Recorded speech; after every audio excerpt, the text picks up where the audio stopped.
का सबसे पहली बात लक्षण कहते हैं कि जिसको ये विचार आता है कि मैं कौन हूँ, और जिसको ये विचार नहीं आता वो श्रोता ही नहीं है।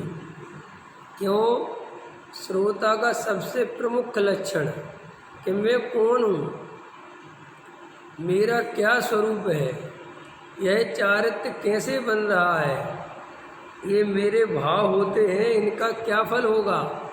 फल में है ना, जीव दुखी हो रहा है, सो दुख दूर करने का क्या उपाय है। मुझको इतनी बातों का निर्णय करके कुछ मेरा हित हो सो करना, ऐसा विचार से उद्यम बंद हुआ है। इतनी बातें होनी चाहिए, ख्याल में है ना। माने मेरा स्वरूप क्या है, मैं कौन हूँ, मेरी असली पहचान क्या है, यह चारित्र कैसा बन रहा है। मुझे चारित्र कैसा बन रहा है माने जीवन कैसा बन रहा है, और मेरे जीवन की क्या स्थिति है। अंदर की कसाएं क्रोध मान माया लोग कुछ घट रही हैं कि बढ़ रही हैं, कुछ मुझे होश है कि नहीं है ना, कि मैं कमाने खाने में और भोगने में ही मस्त हो रहा हूँ। ये सब आचरण कहलाता है। हमें कैसा आचरण बन रहा है, मेरा क्या स्वरूप है, मैं शरीर हूँ कि मैं आत्मा हूँ कि मैं सेठ हूँ कि मैं पंडित हूँ कि मैं विद्वान हूँ, क्या हूँ, कौन हूँ मैं, है ना। और ये मेरे भाव होते हैं, उनका क्या फल लगेगा। ये जो भाव चल रहे हैं इनकी तरफ तो खबर होती नहीं है कि क्या भाव चल रहे हैं, उनकी भी कोई खबर नहीं है।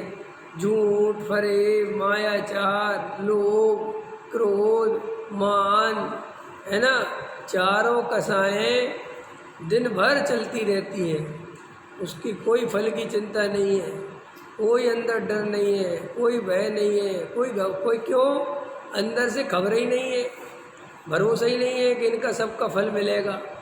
ख्याल में है ना। विचार नहीं करते, विचार नहीं करते तो हम इसलिए झूठ भरे मायाचार न्याय अन्याय कोई फर्क नहीं पड़ता। अगर जीव विचार करे तो एकदम सावधान हो जाए। अरे जैसे रास्ते में जब हम मोहल्ले पड़ोस में इधर उधर घूमते हैं तो कोई हेलमेट का विचार नहीं करते, और जैसे हाईवे आता है मेन रोड आता है तो तुरंत गाड़ी रोककर हेलमेट निकाल लेते कि नहीं निकाल लेते। क्यों निकाल लेते हैं कि वहाँ पकड़ लेंगे, है ना।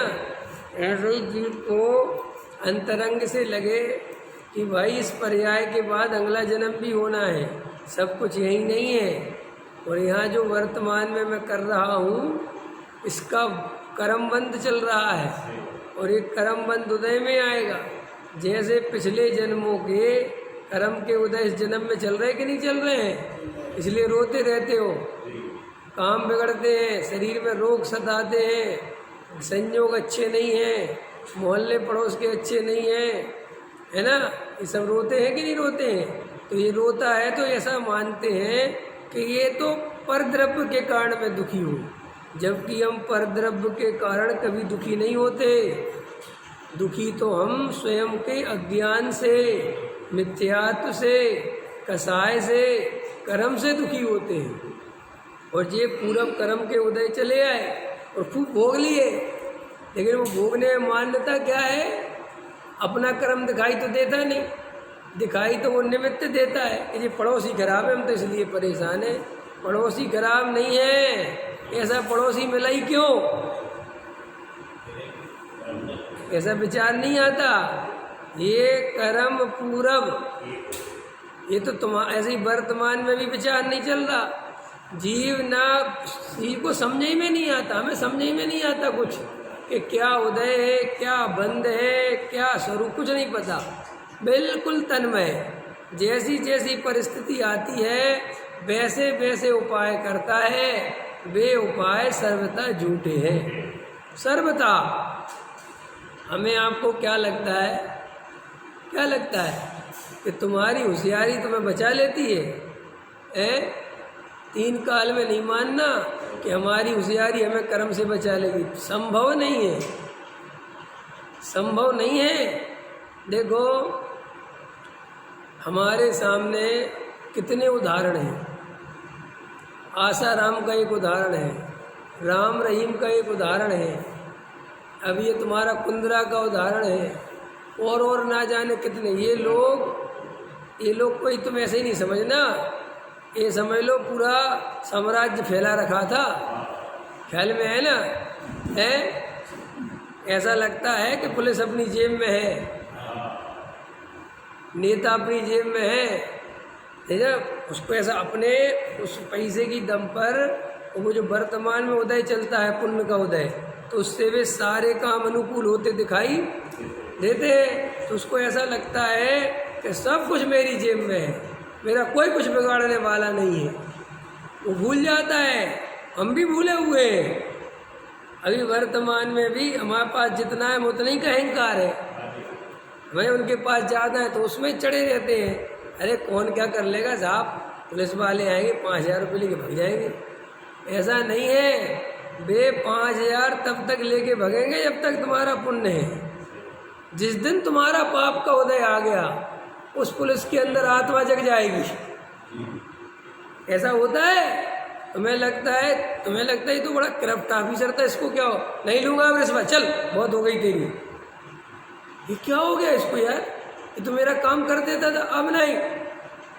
देखा तुमने, कभी कभी पुलिस वाले, तुम्हारा उदय कमज़ोर रहता है तो तुम सोच रहे थे कि 500 से तो कम नहीं लेगा, और वो 100 रुपये में छोड़ दिया उसने। और कभी कभी फ्री में ही छोड़ देता है, जाओ कोई बात नहीं। और कभी कभी तुम्हारा उदय तीव्र पड़ जाए तो उसी समय पुलिस वाला गुस्से में, तुम कह रहे भैया 1000 ले लो, वो कह रहा है तेरे को तो अंदर ही डालूंगा, पैसे बाद में, चल। अब देखो उदय की विचित्रता। लेकिन इस जीव को समझ में नहीं आता, हमें समझ में नहीं आती ये बात कि भैया ये तुम्हारे करने से कुछ नहीं हो रहा है। ये सब जो कर्म बंधे हुए हैं, जो उदय चल रहे हैं, ये तो सब बाहर की व्यवस्था है। इसलिए इसमें ये होश नहीं है, खबर नहीं है। इसलिए वर्तमान में मायाचारी, झूठ, फरेब, न्याय सब चलता है, कोई होश नहीं। क्यों? पता नहीं है इसका कर्म। मान के चलो जीव को ऐसा दिखने लग जाए ना कि देखो जे कर्म किया, जे भाव किया और जे कर्म बना, और इसका फल जे, ख्याल में तो घबरा जाए कि प्रकृति वस्तु स्वरूप में यही तो अज्ञान, ये मिथ्यात, असंयम क्यों बना हुआ है? इसलिए बना हुआ है कि जीव को आचार्य भगवंतों पे भरोसा नहीं है, हमें केवली भगवान पे भरोसा नहीं है कि केवली भगवान ने जो बताया है वैसा ही हो रहा है, भले ही हमें दिखता हो चाहे नहीं दिखता हो। हमें अपने इंद्रिय ज्ञान पे भरोसा है, और जो इंद्रिय ज्ञान इतना कमज़ोर है, इतना कमज़ोर है कि कुछ देखता ही नहीं है, इसको कुछ नहीं दिखाई देता, इंद्रियों से कुछ नहीं दिखाई। इंद्रियों से तो इतना विपरीत दिखाई देता है, ये दिखाई देता है कि हमने मायाचारी करी तो काम बन गया। इसलिए मायाचारी अच्छी है। ख्याल में है, हमने झूठ बोला, ख्याल में है ना, व्यापार में मिलावट करी, इसलिए अरे ऐसा कुछ नहीं है, ऐसा कुछ नहीं है। ये आप और हम बिल्कुल भूल जाए ये बात। और ये जब इतने बड़े बड़े लोगों के, आसाराम का क्या साम्राज्य फैला था।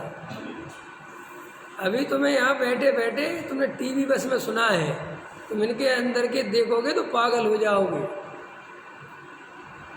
क्या साम्राज्य भैया, राम रहीम का देखो तुम, वो कोई 1 साल की बात नहीं है, सालों चलते रहे जब तक वो उदय नहीं आया। अपनी अब भारतीय संस्कृति में कहते हैं ना, पाप का घड़ा नहीं भरा। वो पाप का घड़ा नहीं भरा माने वो अभी उदय नहीं आया, बस अभी कोई पूरब का पुण्य चल रहा है। इसलिए कभी पुण्य के उदय पर इतराना नहीं चाहिए, अहंकार नहीं करना चाहिए, दूसरों को शोषण नहीं करना चाहिए, किसी के साथ गलत व्यवहार नहीं करना चाहिए, गरीब आदमी को दबाना नहीं चाहिए। कोई व्यक्ति मजबूरी का परेशान है, उसकी मजबूरी का फ़ायदा नहीं उठाना चाहिए। ख्याल में है ना? हाँ, बिल्कुल जागृत रहो, देखते रहो, अरे बेचारा परेशान है, वास्तव में परेशान है। विचार पूर्ण बनो, विवेक बिल्कुल जागृत रखो अपना, कहीं पर विवेक खो मत। तुम्हारी जरा सी सावधानी दूसरे के जीवन में कितनी खुशियाँ ला सकती है। और तुम्हारी जरा सी आसावधी नहीं दूसरे की। देखो ये शराब पी के गाड़ी चलाते कितने लोग मर जाते बेचारे, तुम्हारे तो उसकी तो जिंदगी खत्म हो गई। ख्याल में है ना।